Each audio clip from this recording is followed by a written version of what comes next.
I am originally from South Florida, but I have lived in North Carolina area for almost 17 years.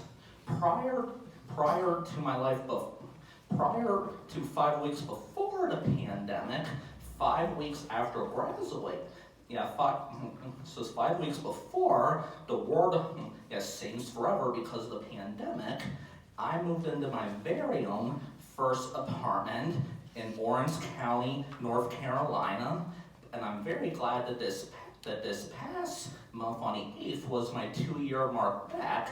I'm very glad to be living over near the famous University of North Carolina. I am a person with autism, intellectual developmental disability, along with cerebral palsy. You will get to hear later on more about my experience with the UP program and all of the exciting work that I am doing today. Yes, originally, almost 30 years ago, I was originally diagnosed with pervasive developmental disorder, not otherwise specified.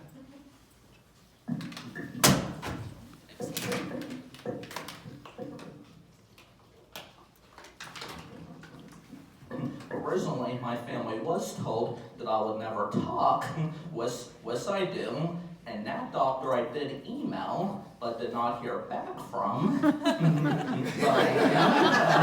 I am very honored that one of the original great doctors that diagnosed me is here tonight, who is also a professor here at UNC, and we do have UNC in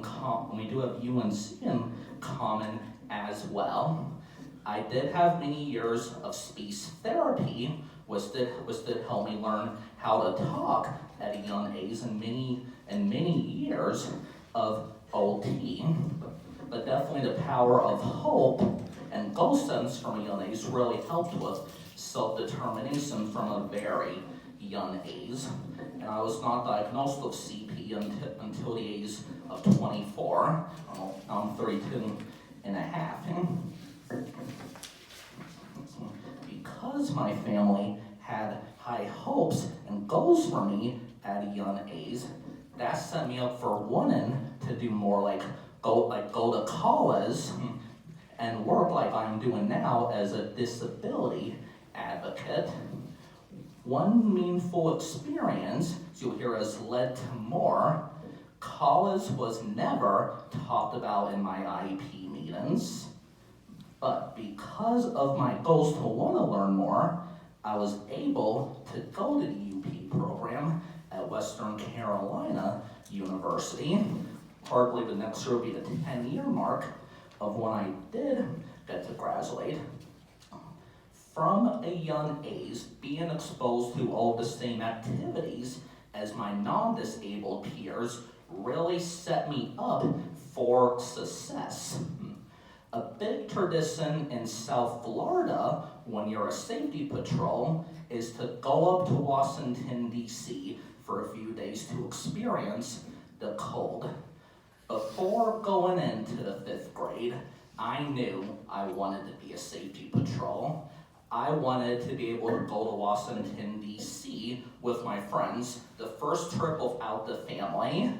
At first, the school was not going to allow me to go due to my disabilities, but after advocacy, I was able to go and still talk with a lot of my friends from the D.C. trip today, which was a very meaningful experience that led to self-determination and goal setting. This is how old I am. I was part of the last group to go before September 11th of 2001. It was very great being able to go on a train trip and being able to see sites like the Air and Space Museum.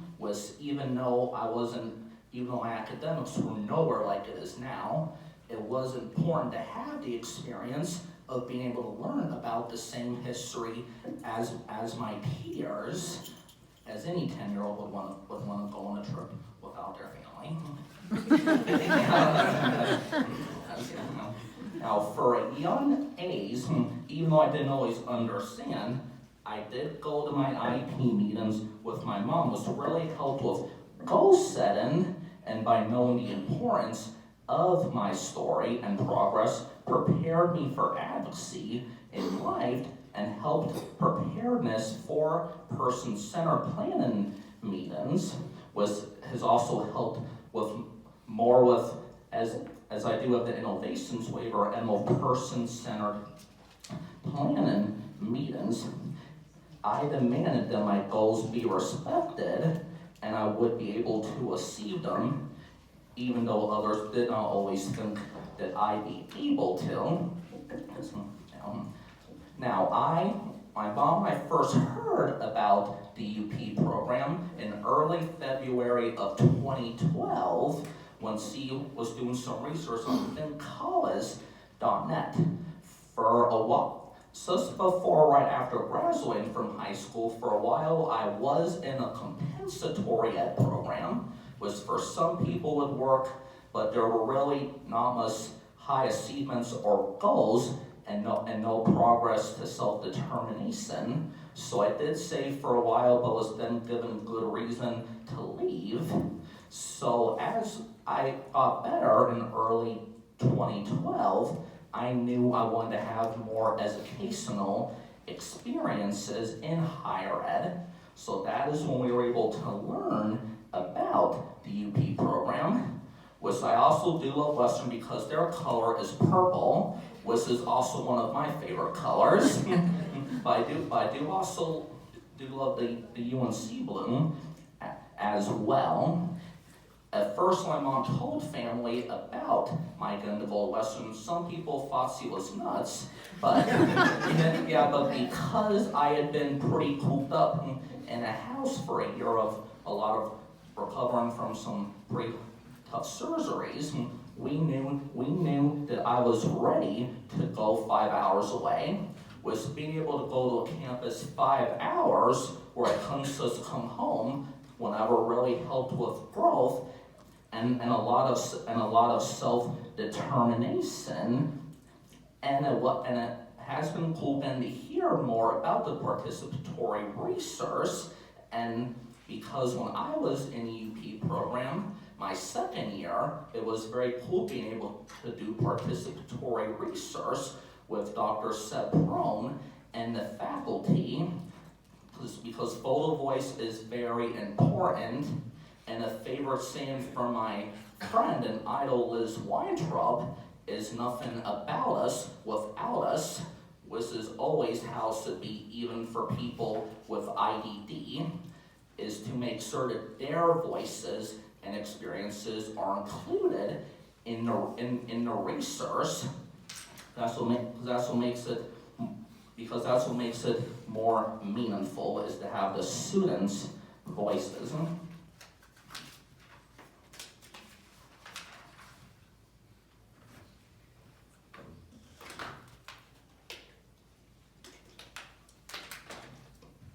And in college, I definitely met a lot of great people. During my time at WCU, I got to go to lots of great events on campus, and we also had a very cool water fountain and a lot of cool activities. And near the quad where they had concerts and festivals. And I am excited tomorrow I'll get to meet up with a friend who lives in Greenville. That'll be cool along the way to get to see a former Catamount friend. Because campus involvement was great, it was always nice being able to meet others who were who were interested in study abroad, wanted to learn more about the Asian culture because I was a part of the Asian Student Association. And it was cool being able to go to UNC Asheville for their Holly Festival during their spring, and they in return would come to the Catamount campus because of our water fountain during the sun run, which was always very exciting. After meeting my good friend Isaiah, who I still talk with today, as he introduced me to his fraternity brothers, the Delta Sigma Phi fraternity, after me and Millman learned about their model, Better Men, Better Lives, I wanted to get more involved with them because I liked how they were different from other Greek organizations. At first, it was hard to join because in programs like UP, you don't have a grade point average, but we did decide to challenge the nationals, and I was able to become official at the end of my senior year, was really exciting, and I still talk with many of them today and it's always great to get to see what's going on when I'm up there during homecoming weekend. And I am very glad that more campuses have found ways to bring in members with disabilities into the Greek community. While in UP program, I was given meaningful work experiences that I chose. It was cool being in the public relations office because I do love taking photos, and I did photos of locals that were out of date around the campus, and I do love documenting important moments, because they were going on, and I did get to be in different office settings like the student development and grant office, and I did get to, for my final semester, get to go off campus to Susan's tax and accounting. And I did enjoy being a student entourage. I got to learn more about the campus and give tours perspective students who are coming to the UP program, but also students who are just coming to the campus, which really helped with gaining more of a professional knowledge about the campus life. Yes. Before I came to the UP program, at first the participants could not walk at regular graduation, but one night in early November of 2012, the whole student body came together and said, the participants couldn't walk, they would not want to walk. And luckily 2013 was the first class to walk at the regular graduation. And you can see a video of the protest in that night on YouTube. Now, when I graduated, the caps and gowns were not purple, but I am glad that now they're purple. And it was cool being able to decorate my cap. And one of my former special ed teachers, when I was little, came up to watch me graduate, all the way from Orlando, Florida. Special experience. Because I was at WCU, where inclusion was important, I learned how much inclusion matters. To me, inclusion means that all people should be able to live fully without limitations and go places like everyone else gets to go to, like college, which is in one of my first articles within college back in early 2014. Normally I'd have a graph up, but when people with disabilities are put in self-contained settings with no high expectations, it brings down their self-confidence and makes them more vulnerable. Social inclusion in the community school system and post-secondary education helps with self-determination and setting high expectations in life.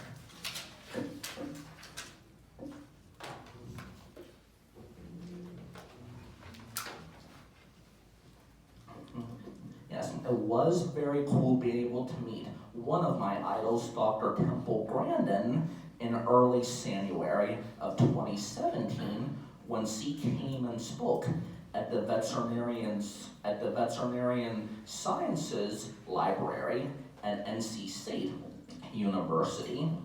Her books really helped my mom with understanding more about me when I was little, and it's also helped me with understanding more about some of my differences and sounds.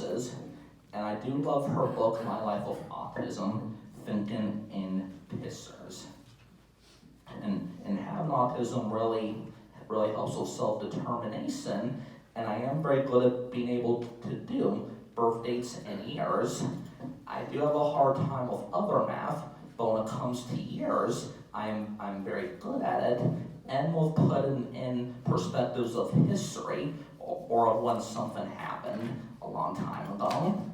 I always, whenever my friends tell me about their babies, I definitely think of when they'll be 18 and how old they'll be in a couple years.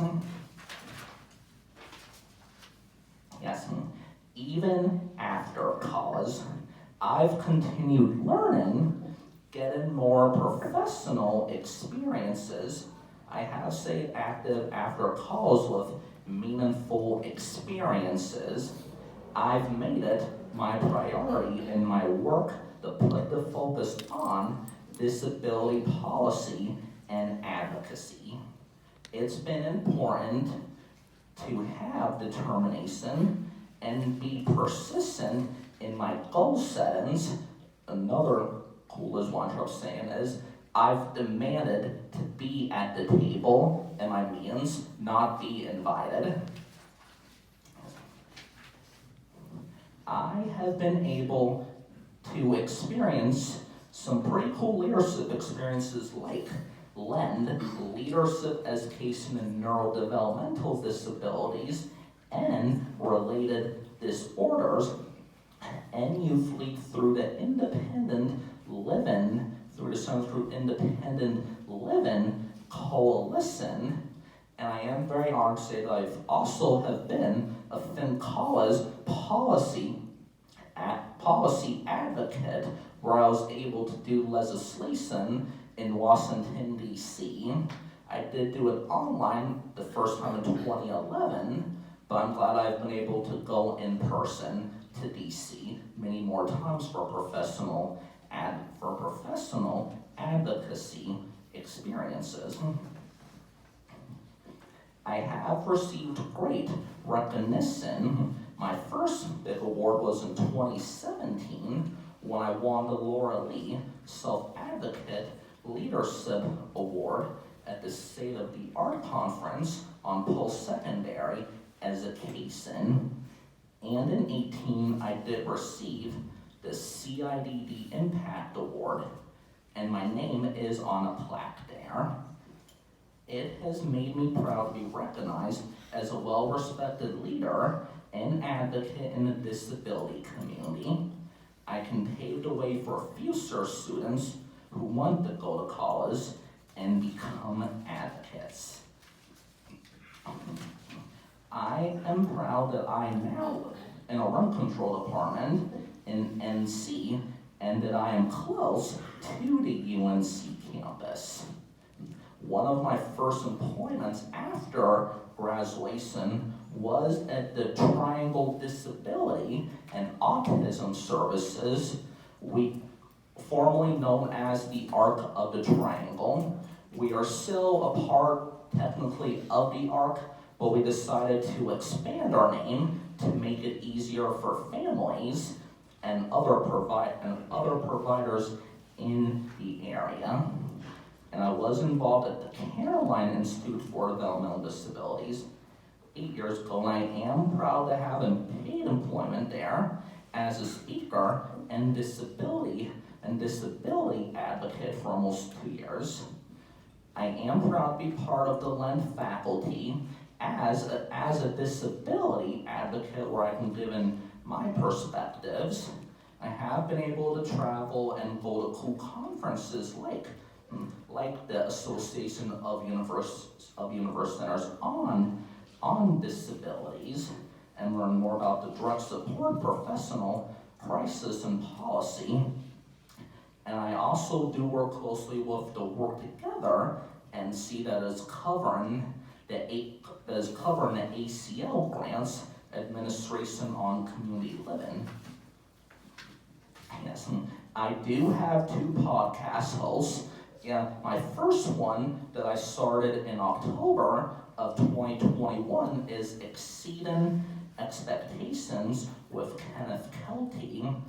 And I do also have one that I am doing through the North Carolina DD Council, the Waiting Room hosted by Kenneth Kelty, with the Meet the Need NC initiative. We are covering the ever-growing Medicaid wait list and making sure that people with IDD can receive services while waiting for that call that their name has been moved up on the wait list. And just last year, I was awarded the Self-Advocacy Resource and Technical Assistance Fellowship. It is a very cool national fellowship that you can ask me if you have questions, where you can create resources for self-advocates, whether it's podcast hosting or anything about hosting the legal system. And you can read the resources on the SARTAC Fellowship website. Since I have always enjoyed storytelling, I am giving other advocates and policymakers a space where they can talk about making a difference, both locally and on a both locally and on a national level. There are also resources for people to learn more on action and information on what's going on in the disability community. And stay tuned for an episode coming out soon on Exceeding Expectations with Kenneth Kelty. When I moved into my first apartment, I was excited because I get to have a dog. And yes, I have always had dogs in my life that have been great rescues. The first dog almost 2 years ago that I brought with me was Holly, a great black lab that I rescued just during the pandemic. And I chose Holly because I do love breakfast at Tiffany's. And I am also a big Hallmark fan all year long, but especially during the Christmas time. But unfortunately, she had to go last year after some heart complications. But I am glad that I was able to, earlier this year, on July 5th, rescue a new terrier that I named RC, because I am a big fan of the royal family, and that is named that Meghan and RC named their first baby, and it is a British name, which I definitely do love England. Wait, go back. Yes. Going forward, I definitely hope be a lifelong learner who would either get to work remotely or live in cool places like Boston, Washington, D.C. Become a certified speaking professional and definitely maybe have a book published someday. I would love to travel more around the U.S. and abroad, since things are hopefully getting safer soon. Continue my blogging and being a policy advocate host. I am hoping, hopefully this year, hopefully that an inclusive post-secondary education both for students and alumni coalition, and that to do more hopefully with a speakers bureau where students and alumni can come together and do more professional advocacy work and become a hub. Yes, I definitely, and for both my podcasts, you can find Kenneth Kelty, public speaker and author, and Exceeding Expectations with Kenneth Kelty both on Facebook and Instagram. And I would just like to say, before I close out, definitely thank you to the wonderful people that put on this event at Carolina Life, Toby, and of course the Witten Family Foundation for hosting this great event, and Dr. Hawes for being here. Glad to meet another catamount. I will be here for the rest of the exhibit opening. Feel free to ask me questions. Thank you, everyone.